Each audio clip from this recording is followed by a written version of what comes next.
Infidelity, the moment I caught my wife cheating.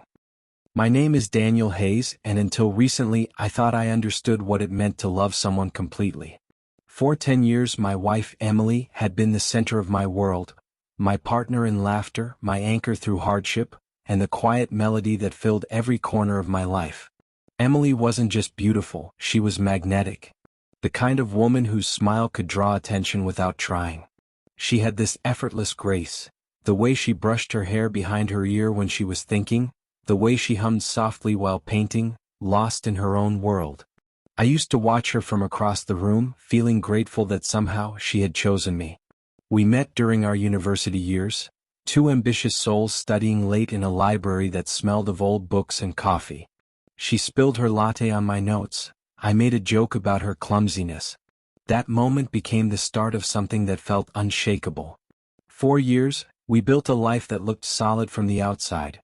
A small house with ivy climbing the porch, a steady rhythm of morning coffee, weekend dinners, and quiet evenings with music playing in the background.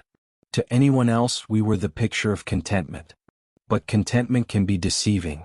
It can hide cracks so fine that you only notice them when it's already too late. Lately, Emily had become different. Her laughter was shorter, her eyes distracted. The little details that once tethered us together, her spontaneous hugs, the way she'd reach for my hand in the car, began to disappear. At first I thought it was stress. She'd been taking on more projects at her design firm, staying late, answering calls in the other room. I told myself it was temporary. That every marriage goes through quiet phases. Still, something in me stirred uneasily. It was in the way she avoided eye contact when I asked simple questions. Or how her phone now never left her side, even during dinner. "Emily," I asked one night, forcing a casual tone, "is everything okay between us?" She looked up from her laptop, her expression unreadable. "Of course, Daniel. Why would you ask that?" I wanted to believe her. I really did. But belief without evidence is just denial in prettier clothing. That night, while she slept, I lay awake beside her, staring at the ceiling. The distance between us, once measured in inches, now felt like miles. Somewhere deep inside I sensed that something had shifted. That a storm was gathering just beyond the horizon of our ordinary life. I didn't know when it would break or how much it would destroy when it did. But I knew one thing with painful certainty: the woman lying beside me was already slipping away. And soon I would have to find out why. The following weeks unfolded with an uneasy rhythm. The kind that feels normal on the surface but carries tension beneath every breath.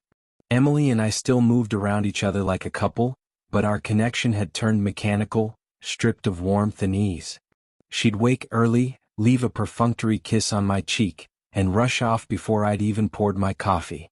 At night, she'd return with stories about client meetings or tight deadlines, her voice light but her eyes elsewhere. I wanted to ask more questions, but the fear of her answers kept me silent. Silence became our language.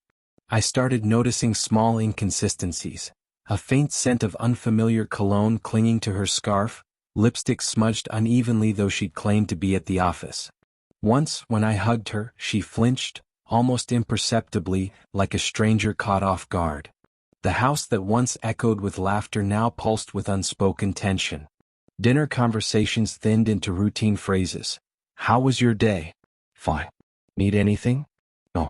Every exchange felt rehearsed, every smile slightly delayed. One evening I found myself staring at her phone left carelessly on the counter, screen glowing with a new message.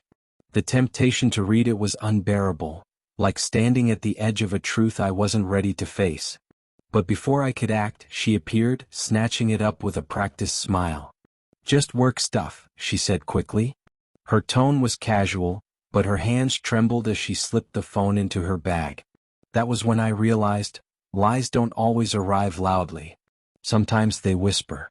I tried to confront her the next night. "You've been distant," I said quietly. "If something's wrong, I'd rather know than guess." She sighed, setting down her glass of wine. "Daniel, not everything is about you. I'm just tired, okay? Work's been exhausting." It wasn't anger in her voice, it was dismissal. A quiet closing of the door. I nodded, pretending to believe her, though my heart had already begun to accept what my mind refused to. That weekend she told me she had to attend a design conference out of town. She packed neatly, smiled, and kissed me goodbye. But as I stood at the doorway watching her drive away, I couldn't shake the feeling that I was watching my marriage leave with her. The house was painfully silent after she left. I wandered through each room, noticing traces of her, a forgotten earring on the dresser, her sketchbook half open on the couch. The pages were filled with unfinished drawings, strokes that began beautifully but ended abruptly. Much like us. That night, I sat alone in the living room, the ticking clock louder than usual, and whispered to myself, "If she's hiding something, I'll find it." I didn't know then that those words would change everything. The weekend Emily was away, I tried convincing myself that everything was fine, that my imagination had turned ordinary details into threats. But reassurance is fragile when trust has already started to decay. I filled the days with chores, teaching work, and long walks that led nowhere. Yet every quiet moment became an invitation for doubt. I kept replaying her words, her tone, her distracted glances, searching for the place where truth had slipped away. On the second evening she called. Her voice was cheerful, almost too much so. "Conference has been great," she said. "I'll be home late tomorrow. Don't wait up." The phrase struck me like an echo. She had said the same thing 2 weeks earlier. I didn't know why that detail mattered, but it did. Repetition is the rhythm of deceit. It keeps the lie steady. After we hung up, I sat in the dim light of our kitchen, the hum of the refrigerator filling the silence. On the counter sat her tablet, forgotten in her rush to leave. I shouldn't have touched it. I knew that. But curiosity, once fed by fear, becomes hunger. When I opened it, the screen came alive. Emails, sketches, photos. Most of it looked harmless until I saw a name that didn't belong. Nathan Cole. The messages between them were short, coded, but intimate in a way that married people recognize instantly. "Can't wait to see you tomorrow. Miss the way you laugh." The words blurred as I read them. My chest tightened and a cold stillness spread through me. It wasn't anger yet, just disbelief, sharp and silent. I closed the tablet gently as if handling something poisonous. For a long moment, I stared at the empty chair across from me, the chair she always occupied during breakfast, and wondered how love could coexist with such secrecy. When Emily returned the next night, she was glowing in a way I hadn't seen for months. Her eyes sparkled, her voice carried a lightness that only deepened my dread. "How was the conference?" I asked, keeping my tone neutral. "Exhausting," she said, setting her bag down. "But good." I nodded, watching her move through the kitchen, graceful, familiar, distant. Every motion looked practiced, as though she were performing a version of herself meant for my benefit.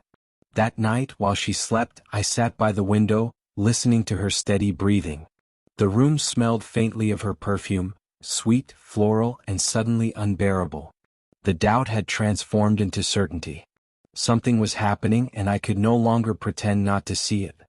As dawn crept across the sky, I whispered to the reflection in the glass, "I need to know the truth no matter what it costs."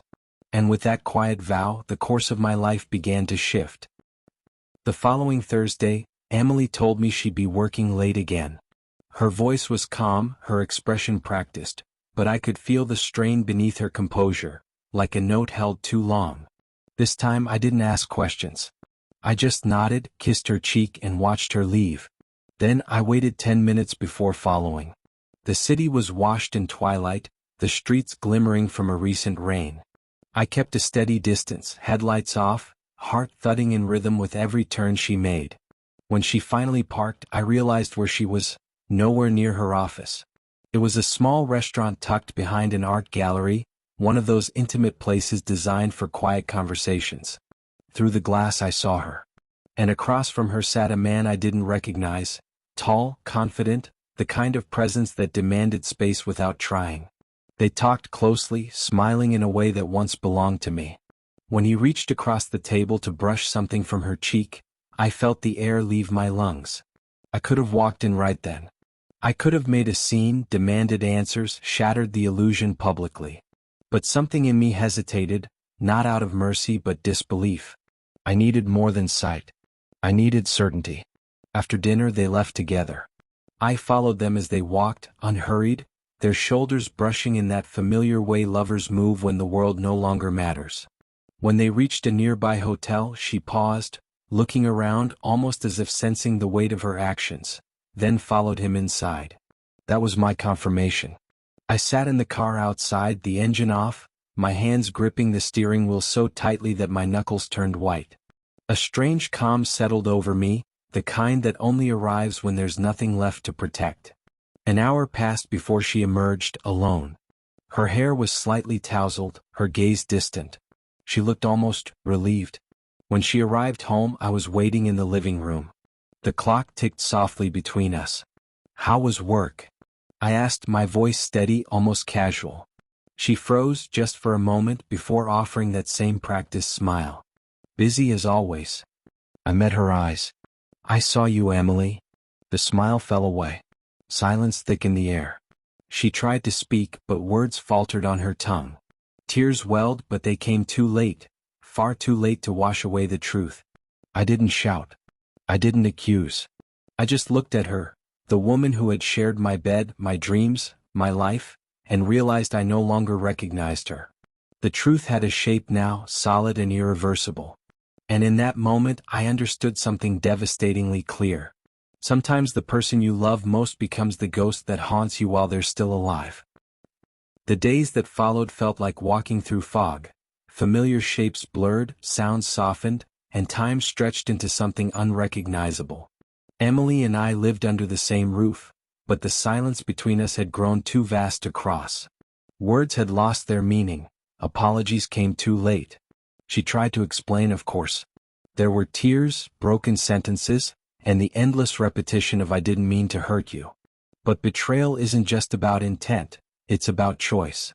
And she had chosen, every day for months, to live a life where I was a stranger. I moved through the motions of separation quietly. Packed boxes and signed papers, the scent of her perfume lingering on walls that once held laughter. Each item I touched felt heavier than it should have, not because of its weight but because of the memories buried inside it. There was no grand confrontation, no dramatic ending. Just two people standing in the ruins of what they'd built, realizing that love alone wasn't enough to rebuild it. When she finally left, she turned at the door and said softly, "I did love you, Daniel." I wanted to believe her. But love that abandons when tested is not the kind that endures. I nodded once, not in forgiveness but in understanding. Then she was gone. In the months after, I learned the strange rhythm of solitude. The mornings were hardest, no clatter of cups, no voice humming through the hall. I'd sit by the window with my coffee, watching the light crawl across the floorboards, feeling both emptiness and relief. People often think healing is about forgetting, but it isn't. It's about remembering without breaking. It's about letting the pain exist without letting it define you. I started writing again. Nothing extraordinary, just pieces of thought, fragments of feeling. In those quiet hours, I began to see my reflection not as the man who was betrayed, but as the man who survived it. Sometimes, when the wind rattles the windows at night, I still think of her, not with anger but with a distant ache. She was my beginning and my ending, my greatest joy and deepest wound. But every wound, if you let it, becomes a window. Through it, light eventually finds its way back in. Now, when I stand at the edge of the shore near my new home, watching the horizon fade into gold, I realize that love doesn't always last, but truth, once seen, never leaves you. And maybe that's enough. In the end, I learned that love can survive distance, silence, even time, but it can never survive dishonesty. Once trust is broken, love doesn't die all at once. It fades quietly, one truth at a time. For more stories of cheating and infidelity, please subscribe to our channel.